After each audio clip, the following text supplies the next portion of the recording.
It's Monday, it's the 7th of July. I'm Moon Gun-young. This is ARIRANG News live from Seoul. Our top stories today. North Korea says it'll send a cheering squad to the coming Asian Games in South Korea that its athletes plan to attend. Well, Seoul has no problem with that. President Park Geun-hye is seeking parliamentary support with crucial by-elections coming up at the end of the month. The president invites the floor leaders of the two rival parties to the nation's top office. And as Japan takes action for a major shift in its military policy, China marks the 77th anniversary of the start of an anti-Japan war in a grand ceremony. We'll have those stories and more, but let us begin this Monday afternoon with news out of North Korea. Well, the reclusive state says it'll send a cheering squad to this year's Asian Games that will take place in South Korea's port city of Incheon starting mid-September. All eyes are now on whether the move will truly turn out, as Pyongyang claims it to be a conciliatory gesture to mend strained inter-Korean ties. ARIRANG News Hwang Ji-hye starts us off. It seems like North Korea is once again reaching out to South Korea. In a government announcement Monday, the North said it will send a cheering squad to the upcoming 17th Asian Games that will take place in Incheon, a port city in western South Korea. The North said it'll send the squad along with its athletes to improve inter-Korean relations and help create the mood for further exchanges between the two Koreas. It added the move shows Pyongyang's commitment to unification within the nation and on the global stage. If all goes to plan, it would be the fourth time for the North to send a cheering squad to a sporting event in South Korea. The last time the squad visited was 9 years ago during the 2005 Asian Athletics Championships, also held in Incheon. Officials at Seoul's Unification Ministry say there's no reason to turn down Pyongyang's latest move as the Incheon Asian Games proceed according to international practices. Aside from the cheering squad, the North's announcement also said the two Koreas should put an end to reckless confrontation and open a new chapter of reconciliation. In May, the North said it would send 150 athletes to the Asian Games, which run from September 19th to October 4th. Pundits expect North Korea's participation to raise global awareness of the Games and help to improve inter-Korean relations. Hwang Ji-hye, ARIRANG News. But that North Korea must be in some big trouble, as for the first time ever, Pyongyang has asked a South Korean civic group for disaster relief aid. Now, this following the collapse of an apartment building in Pyongyang 2 months ago. South Korea's Korea Rescue Association says the North asked for help with reconstruction and disease control efforts in early June. That's about a month after a 23-story apartment building collapsed in Pyongyang, taking down with it hundreds of lives. The group said it's ready to provide the necessary assistance and is awaiting government approval. Seoul's Unification Ministry says the matter is under review and that a decision will be reached within the next week. But now on to a disturbing story regarding North Korea. A U.S. expert says Pyongyang could significantly boost its nuclear capacity if it completed work on a light water nuclear reactor currently under construction. U.S. nuclear scientist Charles Ferguson, the president of the Federation of American Scientists, says Pyongyang will be able to produce 30 to 40 kilograms of plutonium each year when the light water reactor at its Yongbyon nuclear complex goes into operation. Now, that's enough to make 5 to 6 nuclear bombs every year. Well, he adds that the North already possesses at least 30 kilograms of plutonium. Ferguson added that it's important not to neglect that issue and urged Washington to bring Pyongyang back to the negotiating table. The top U.S. diplomat for East Asia says Japan will continue to play its part in international efforts to denuclearize North Korea despite its recent thawing of relations with Pyongyang. Daniel Russell, he is the U.S. Assistant Secretary of State for East Asia and Pacific Affairs. He told the Japanese daily Asahi Shimbun over the weekend that Washington believes Japan will pursue its talks with North Korea over the abductee issue in a way that is responsible toward its partners in the denuclearization effort. Well, Tokyo recently announced that it would ease some sanctions on the North in return for Pyongyang reinvestigating the abductions of Japanese citizens in the 1970s and 80s. Some onlookers have raised concerns that the bilateral cooperation could undermine the position of the other member states of the six-party talks to resolve the missile and nuclear issues. Back here in this country, with crucial by-elections coming up at the end of the month, President Park Geun-hye is looking to rally support around the ruling party by trying to break the deadlock at the National Assembly. Well, she invited the floor leaders of the two rival parties for a meeting at the presidential office. There, the Korean leader is expected to ask them to quickly pass her government restructuring proposal, which includes bills related to April's Seoul ferry disaster. Here's our Kim Hyun-gil with the details. President Park Geun-hye will meet with the floor leaders of Korea's two main rival political parties and chief policymakers on Thursday to urge them to pass pending bills and settle unresolved issues. The meeting will be the first of its kind since President Park took office in February last year. She is expected to call for bipartisan cooperation in the passage of urgent bills, such as a government reorganization proposal and a special bill aimed at determining the truth behind the deadly Seoul ferry disaster in April, and supporting the victims' families. The government reorganization bill contains a proposal by President Park to abolish the Korea Coast Guard, which is under fire for its poor response to the ferry sinking that resulted in the deaths of more than 300 people. President Park also plans to push for the passage of bills aimed at increasing social welfare and removing excessive business regulations. The president needs to move quickly in her reform drive to rally support of voters ahead of crucial by-elections on July 30th. With politicians jockeying for the elections, the rival parties are expected to clash this week at the National Assembly as confirmation hearings for 8 cabinet nominees get underway Monday. Lawmakers from the ruling Saenuri Party are under pressure to ensure all 8 nominees are confirmed to complete President Park's cabinet reshuffle after 2 prime minister candidates withdrew amid allegations of wrongdoing. Opposition lawmakers from the New Politics Alliance for Democracy, on the other hand, are likely to try to block at least 2 cabinet hopefuls. Kim Hyun-gil, ARIRANG News. Now, it looks like financial institutions in Korea and China have started taking necessary steps to create a direct won-yuan trading market. Now, this was one of the major agreements reached on economic cooperation last week between Presidents Park and Xi. The establishment of this market comes amid an exponential increase in the use of yuan in global trading and payment. ARIRANG News' Na Hyung-kyung explains. One of Korea's biggest financial firms, Uri Bank, is expected to be in charge of promoting sales and marketing for the Korean branch of China's Bank of Communications. The head of the Bank of Communications, which was appointed as the Chinese yuan clearing bank in Seoul just last week, predicts the amount of transactions settled in yuan by Korean businesses will nearly quadruple to 300 billion yuan, or roughly $48 billion a year in the near future. Analysts say this falls in line with China's push for increasing the use of renminbi by banks and businesses in international transactions. The Hyundai Research Institute says China's currency is increasingly preferred to the Japanese yen in global trade thanks to its large economic scale and stability. The Korea Institute of Finance also says as of October last year, the amount of global trade financing settled in Chinese yuan stood at nearly 9%, outpacing the euro and the yen, and points out that the rate of the yuan's internationalization is 48 times faster than the yen's in the 1980s. In Korea, expectations are high that President Park Geun-hye and Chinese leader Xi Jinping's agreement last week to soon let the two countries' businessmen settle their trade bills in their own currencies will encourage more direct won-yuan trading. However, some experts also warn that the growing presence of the yuan will deepen Seoul's economic dependence on Beijing, though it could help ease pressure on the Korean won's appreciation against the dollar. Na Hyun-kyung, ARIRANG News.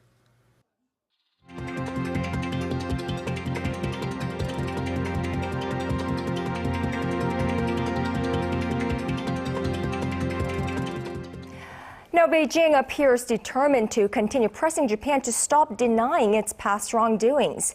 On this Monday, China marks the 77th anniversary of the start of its second war of resistance against Japan, with its largest related event ever. And as our Shin Se-min reports, Chinese President Xi Jinping was there to address the Chinese public. China is commemorating the start of its 8-year war of resistance against the Japanese on a larger scale than ever this year in a protest against Japan's wartime atrocities. On July 7, 1937, the armies of China and Japan engaged in a battle that now marks the beginning of the Second Sino-Japanese War. That battle is known as the Marco Polo Bridge. Chinese defenders were attacked, civilians were slaughtered by gunfire, bombs, and biological weapons, forced laborers died, and women were raped. The Chinese government marks the event every year, but on this day, 77 years later, the commemoration ceremony will be more extensive than ever. Chinese leaders are expected to attend, possibly including President Xi Jinping. The ceremony will also be broadcast by China's CCTV, Xinhua Online, the People's Daily Online, and many other media outlets in the nation, an unusual move, but one that underlines the significance of the event. This comes as China has already started releasing from its state archives written confessions by Japanese war criminals every day for a total of 45 days. One such confession says the Imperial Japanese Army kidnapped 20 women from Korea and China and forced them into prostitution for its troops. Although Beijing has long accused Japan of denying its wartime atrocities, experts say that expanding the scale of this year's anniversary event is a move directed at the Japanese government to offer Japan a clearer picture of history. Shin Se-min, ARIRANG News. Meanwhile, Japanese Prime Minister Shinzo Abe has begun to take action on his announcement last week to approve a reinterpretation of its pacifist constitution, which would allow the right to exercise collective self-defense. Now, that means that Japan can now come to the military aid of a friendly nation under attack. However, the next steps are unlikely to be smooth sailing, as our Son Jung-in reports. Japanese Prime Minister Shinzo Abe has started to take follow-up steps after his decision to reinterpret the country's pacifist constitution to legally permit Japan to engage in collective self-defense. Speaking to reporters Sunday, Abe said he plans to create a new ministerial post which will be in charge of national security legislation to broaden the scope of the self-defense forces activities. Abe said he would name the minister who will be a person well-versed in security issues to prepare for the large-scale legal revisions during a planned cabinet reshuffle in early September. However, Abe is facing a number of problems. First, his cabinet's approval rating slipped below 48% after his decision last week. In polls conducted by Japan's media outlets, Abe's own approval rating stood at 47.8% in early July, down from 57% in June. It's the first time his rating has slipped below 50% since December. In addition, a lawsuit over the cabinet's decision is expected to be filed by a mayor in Mie Prefecture. Matsusaka Mayor Mitsushige Yamanaka says the move is unconstitutional. He has vowed to call on lawmakers, the heads of other municipalities, and the general public to join his initiative to promote pacifism. Son Jung-in, ARIRANG News. Now, tensions peaked over the weekend in Israel after autopsy results showed a teenager was burned alive by the perpetrators. Israeli Prime Minister Benjamin Netanyahu has promised a firm response. Here's our Connie Kim with this story. Israel has arrested several suspects over the abduction and murder of Palestinian teenager Mohammed Abu Kudair. Security sources say they have 6 suspects in custody, but this could rise depending on how the investigation goes. Jewish suspects are being questioned by Israel's Shin Bet security agency, but no further information has been released. Lawyers for the suspects say they have no connection to the teenager's murder. We do not yet know all the details according to all the publications and what we have understood. It is difficult at this stage to understand if there is a connection between the suspects and this specific incident. Investigators, however, believe Kuder was murdered by far-right Jews as revenge for 3 Israeli teenagers who were killed last month. They burned my son. They will not bring back my son. My son's blood is worth more. Israeli Prime Minister Benjamin Netanyahu has said he would respond firmly to the killing and use all means available to bring the perpetrators to justice. He added that he would not allow extremists to ignite conflict in the region. However, tensions between Israel and Palestinians are bubbling over. Israel launched airstrikes on 10 sites in the Gaza Strip late Sunday in response to rocket fire directed at Israel. Connie Kim, ARIRANG News. Well, here's a piece of health news that many of you may welcome because a noise-induced hearing loss is becoming more prevalent here in Korea. There have been a number of discoveries and advances that have increased our understanding of this kind of hearing loss, but an effective cure has yet to be developed. Well, researchers here in the nation say, however, that they may have some answers finally. Our Kim Min-ji reports. Lee Chang-gon has worked in an engine room for over 30 years, something that has had a definite effect on his hearing. He complains of his ears ringing and he cannot make out little sounds. I feel slightly deaf. It also feels like there's something in my ear. I can't hear quiet noises. He is being diagnosed with noise-induced hearing loss, a condition where cilia inside the ear becomes damaged and cannot pick up sound. And with more and more people listening to music through earphones, the number of younger patients, those from 10 to 19 years of age with a hearing impairment, has jumped nearly 30% in just 5 years. Making matters worse, once the symptoms start, it may be too late. Noise-induced hearing loss refers to a condition when the functions of the cochlea deteriorate. Once it's damaged, it's hard to recover. However, local researchers have found that a substance used in asthma medication may help. In this experiment, the researchers exposed a mouse to 112 decibels of noise for 3 hours and observed changes in its cilia. They found that an infectious substance that causes asthma becomes active when exposed to noise and increases the number of enzymes that damage the cilia. The researchers then injected asthma medication into the mouse and found that the damage to the cilia was minimized. When exposed to noise, an enzyme known as MMP3 is released, and this can lead to hearing loss. The asthma treatment showed a protective response. When the specific substance is extracted from the asthma treatment, the researchers say it can be made into new medication that can prevent noise-induced hearing loss from worsening. The findings have been published in the U.S. journal Proceedings of the National Academy of Sciences. Kim Min-ji, ARIRANG News. Well, Korean roads are not the safest place for you to drive, and numbers back that because the number of deaths caused by traffic accidents is the second highest among the 31 OECD member nations. The OECD said Monday that the death rate in Korea as of 2011 stood at 105 for every 1 million people. Now, Poland had the highest number of fatal accidents with 109, and the UK had the lowest number of deaths at 31. Although Korea's death toll decreased by nearly 37% in the span of 10 years, it has not improved as much as in other countries. The number of deadly traffic accidents in Spain plunged by nearly 67% during the same period.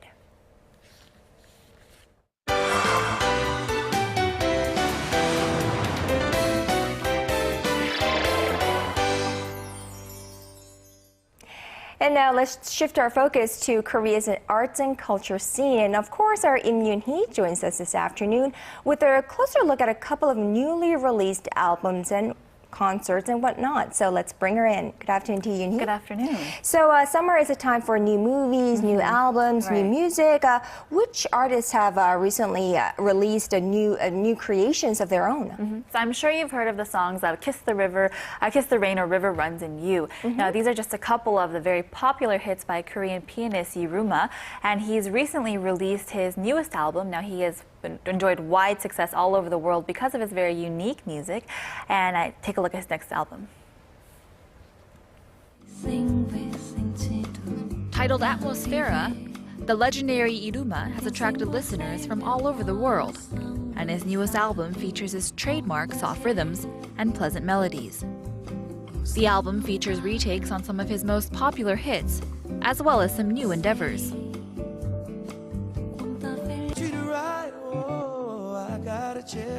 Another artist across the seas has also released something new. Robin Thicke's new album, Paula, is led by the single Get Her Back. It's a song inspired by his recent attempts to get back with his ex-wife and shows an emotional side to the singer. You know, Iruma is very popular, not only here in Korea, but, you know, his concert tickets have sold out in different continents. Right. And, you know, Europe, North America, Asians, everyone enjoy his music. But I always wonder which category his music will fall under. Right, that puzzles a lot of people, actually. So he's mistakenly often categorized under new classical, contemporary classical, but because of his style in music and because of his solo piano instrumentation, but he should actually be classified under New Age music. He's a New Age artist. But yes, his music is very successful all over the world. It's very easy to listen to, and people really appreciate that. Right, definitely so. Now, I hear you also have another event for us today, but this time it involves more of a classical music, right? Exactly. So classical music is something you expect to hear, you know, in a theater, in a large grand ballroom. But this time, I have a group who proves otherwise. Now, Yellow Lounge is a group that was originally founded in Berlin in the club scene 7 years ago. And since then, they have spread worldwide, showing that sometimes a sonata is better shaken, not stirred. Take a look. A surprising place to find world-class classical musicians. The Yellow Lounge has broken the barriers and combined two very unlikely ideas. They bring classical music to a constantly evolving audience. Korea was the first Asian country to welcome this group in 2012 at Club Eloi, and it's been a hit ever since. This year, they'll be taking over a couple new local hotspots, with all different kinds of musicians ready to show the audience something new. You know, this is not something I would ever have imagined. So, so this group, they travel around the world performing classical music in clubs and lounges. They should have a reason for that, right? Right. So I think their main goal is really to address a different kind of audience. You know, classical music has a stereotype on it, but people really want to expand upon that. This group wants to show that, you know, classical music can be applied to other places, you know, like clubs and lounges, somewhere where you wouldn't expect it to be found. But, you know, they also go to clubs because they do combine cutting-edge DJs with their classical musicians. So very unique combinations for the audience to enjoy. You know, you got the combination of a classical musician with this, you know, brand new DJ who is, you know, throwing some very cool beats in there. So very unique combinations. Right, it's for the younger generation to enjoy and more appreciate classical music as well. Now, they have been here before, if I'm not wrong. And what are they planning for this year? So this year, the next event, they're actually bringing in a mandolinist, a very well-known one, along with a pianist, and they're combining that with a very well-known DJ. So it should be a fun night with a fun performance, and they do really put a spin that really attracts the audience and really can be applied to, you know, today's audience, to the contemporary modern generations that really want to look at something different when it comes to classical music. So next time you want to go to a club, you can tell your parents that you are going out to listen to Bach or Beethoven, right? And that wouldn't be a lie. Right. All right. Thank you so much for that report, and we will see you tomorrow. See you tomorrow.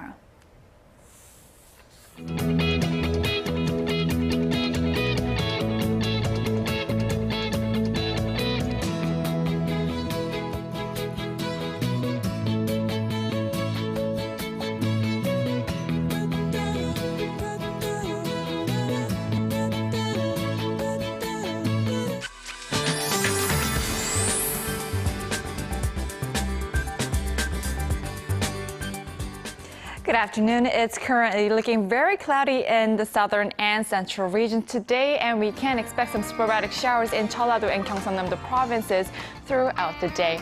And today we can also expect some scorching hot weather because it's Seoul here in Korea, which is the start of the summer heat wave to come that puts our highs into the 30s with high humidity levels. Now, aside from that, we also have Typhoon Noguri making up its way into Okinawa, Japan, which will hit the Korean peninsula over there with rain, especially in the south and on Jeju Island. Well, going over to our temperature readings, we'll top out at 33 this afternoon. Meanwhile, the southern cities such as Gwangju and Busan will peak up to 28 and 25 degrees. And moving over to other regions, Jeju Island tops over to 26, Dokdo at 25, while Mankungang makes it up to 26 as well. Well, that's all for now. Michelle Park, and back to you, Kanya. Thank you, Michelle, for that. And that's just about all from me at this hour. I'm Moon Ganyang. Check back with us at 4 p.m. Korea time for Business Today.